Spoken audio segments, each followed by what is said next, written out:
Hello everybody, this is Dr. Rocks with Pounding Rocks Truck Shop. We are sitting inside my 86 Nissan 720 pickup here. This applies to both two-wheel drive, four-wheel drive, regular cab, king cab. I'm going to show you guys what you need in order to replace your turn signal switch, what you need to do. That way it goes smoothly for you guys. You'll probably notice that a lot of times you have to find like a sweet spot on the switch in order to get it to actually operate properly. And some of that has to do with the hazard switch. The terminals inside the hazard switch actually get corroded and the contact is kind of wishy-washy at best. So I made a video about how to take that apart and clean the terminals, and that helps quite a bit. You still have to kind of sweet spot it, but once you do, it really makes it so this works a lot more consistently, although I'm still having a lot of trouble with the basically the left-hand turn signal. The right-hand turn signal works all day long. It doesn't matter, but the left-hand turn signal, I gotta kind of like always kind of either put a little pressure on the stalk or pull on the stalk just a little bit as I'm turning it down. And sometimes, like the first time in the day, it'll turn on just fine, but any time after that I really am fighting it. Sometimes I slam it, not hard enough to break it off, but you know, I'll be aggressive with it because I'll get frustrated. Other times if I push on it a little bit while I'm turning it, other times I have to engage it like I'm doing a pass and then wait a second for the lights to kind of start flashing, and then I can engage it and it'll stay on. It's all over the map. So this may not solve my problem because this one might be doing the same thing, but I'm going to take a chance on it because this one is actually in much nicer condition. Like you can see all the writing on this turn signal stock here is burned off. This one has half the mileage on it. And yes, the wiper one is kind of getting a little bit, you know, worn away, but this one is completely like worn away here. This one says 9508A, this one says 5625A. I've looked at the connectors are the same. So I'm going to take a chance and see how this goes. The truck that I took this out of is in a previous video, and it actually was in really good condition. So I was pleased enough to take it, and you know, we'll see what happens. You never know. If it doesn't work, then I'm just going to swap it back to the original one. But it's a Niles, which is factory. This one says Nissan on it, but it also says Niles Japan. This one has a like a stamp over it where you can see the Nissan a little bit on it, but somebody did a waffle stamp on it for some reason. I don't know, manufacturing or whatever. To do this, you need a I'm using a 7/8 socket to remove the steering wheel. So you got the steering wheel nut and washer here, which I have one of the nuts in case you guys have one missing or it gets ruined when you're trying to take it off. I have one of these on eBay. They're kind of hard to find. They're discontinued by Nissan, so I threw it up there. Make me an offer. I know I have a silly price on a nut, but you know, if somebody pays it, great. If somebody doesn't want to pay that and wants to make me an offer, great. Perfect. Once you loosen the nut up a little bit on the spindle, what I tend to do is I'll leave the nut on the end of the spindle and I'll work the steering wheel back and forth. That way when the steering wheel pops loose, it doesn't slide off the spindle and smash me right in the nose. It gets stopped by the nut, but it allows me to be able to put some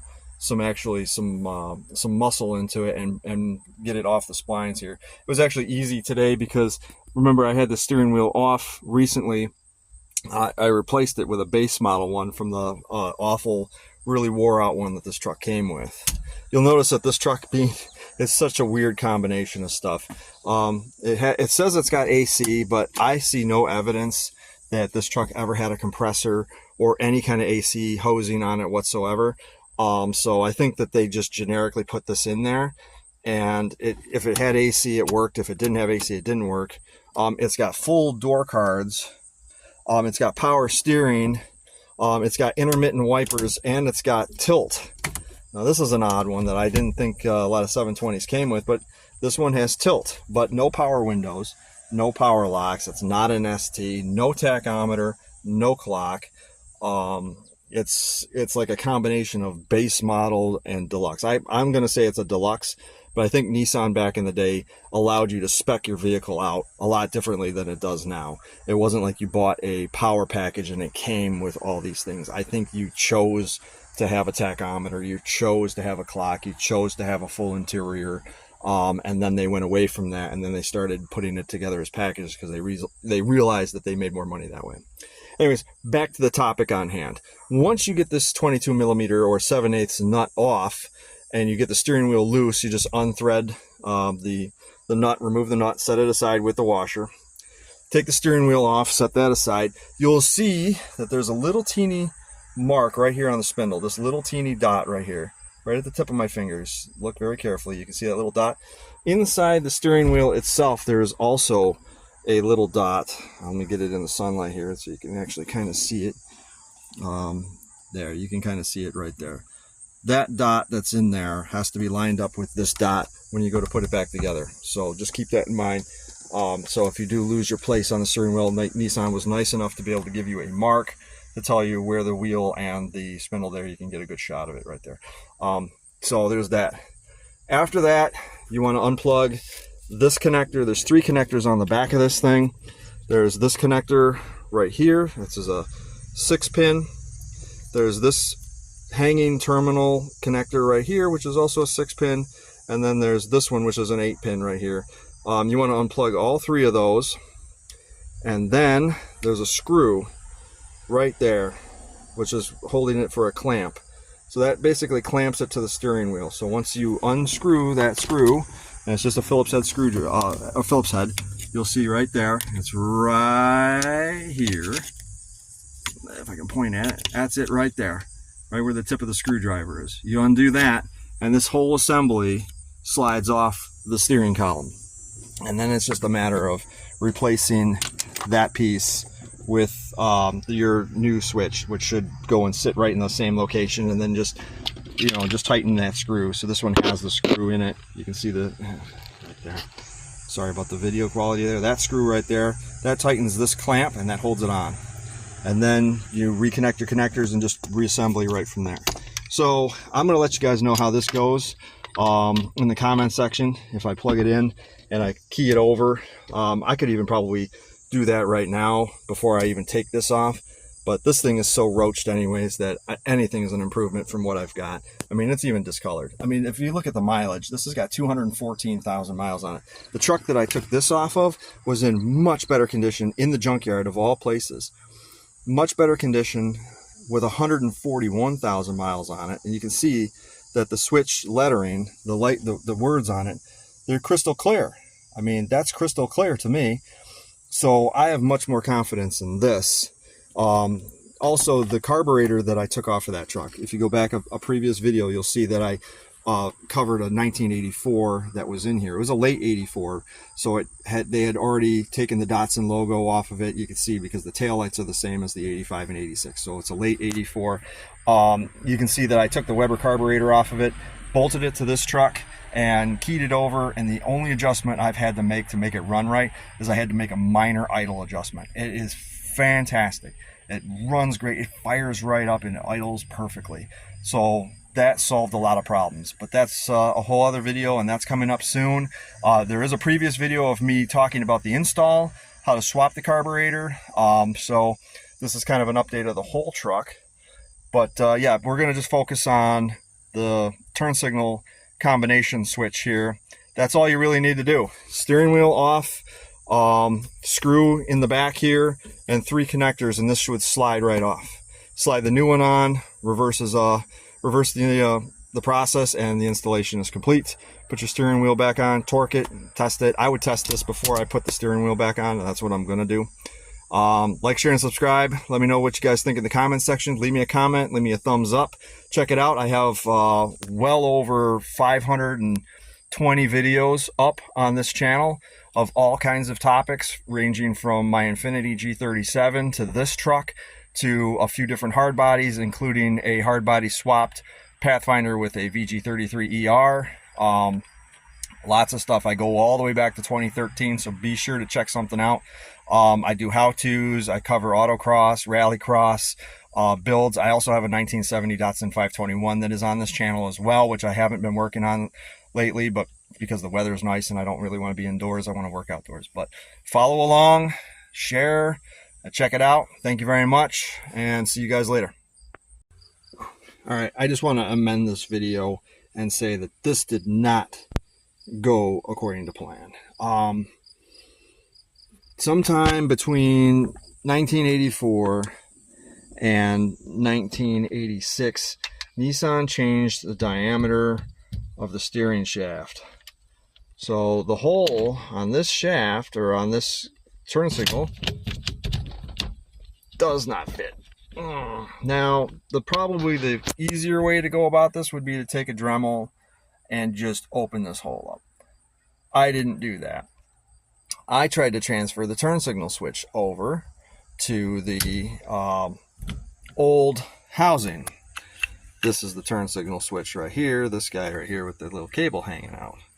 Well, if you want to have a good time, be sure to pull these two screws. I'm just kidding. Don't do this. Just get a Dremel and just open up the hole if you're going to go from an 84 to an 86, because I'll tell you right now that there is more small BS in this slot right here than you can ever imagine.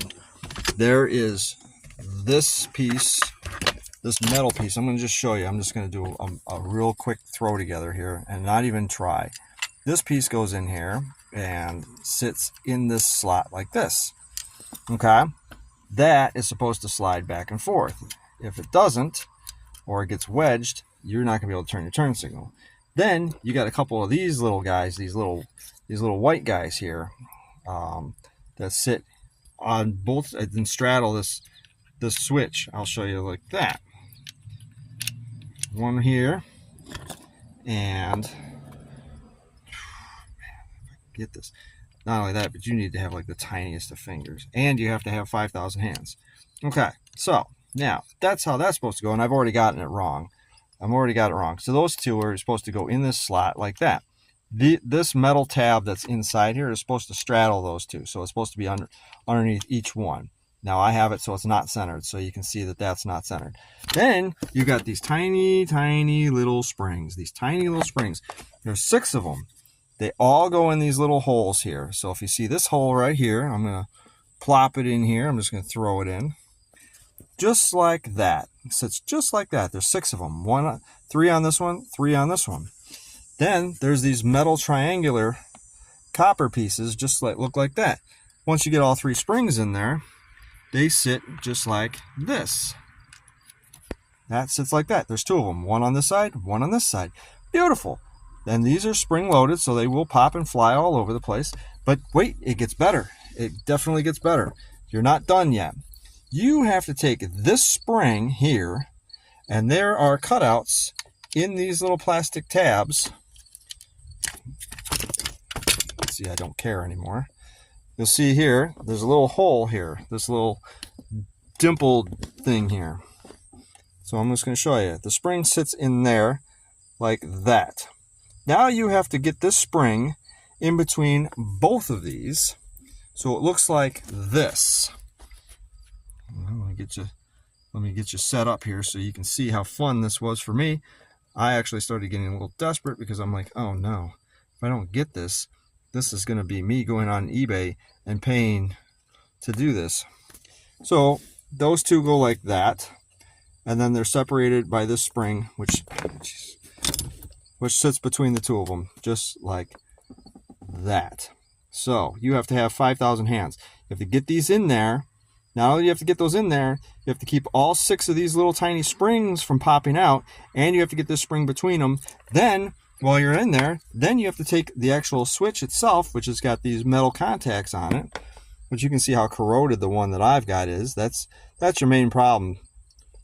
That's your turn signal switch problem right there. Not only that and the hazard switch, but this is awful. I don't know how Nissan even built this.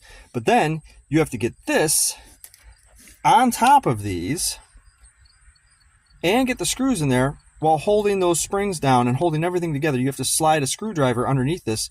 Once you get this pressed down, you pull the screwdriver out, and then it should seat after about the 5,000th time. So you can't use an 84 on an 86. You have to use an 86. So I couldn't use the turn signal switch that I wanted. I can't even use the stock because that just does not come apart. And if it does, somebody let me know how, because I've tried and I have no idea how, but that's it. And now it's hooked up. Let me hook it up real quick. Hold on. Bear with me here. Key it on.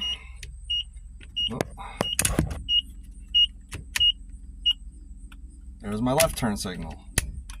There's my right turn signal. I don't have to mess with it anymore. And it's still not perfect. It's still not perfect. It still will not latch sometimes. So I'm pretty mad at it right now. I think that it's junk. I think it's a junk system. And it's probably going to break. I'm probably going to end up breaking it out of frustration. But anyways, I wanted to just add that to you, that don't take this apart. You'll hate yourself for doing it. Like, share, and subscribe. See you later. So I thought I'd close this video by saying that I finally figured out what the problem was and why the switch was different is because the tilt steering. The tilt steering shaft is thicker than the non-tilt. So because my truck has tilt and the truck I took it off of didn't have tilt, that's where the problem lied. Now if I was to do this job again, I would take a Dremel and just open up that hole and just slide it on. I will never ever tinker with opening up a 720 turn signal switch ever again. No. The later models like the hard body and the Frontier, that's all modular. You can just unscrew it and replace it. The 720, as you can see, how much fun I had. I won't do it again. Thanks for tuning in. See ya.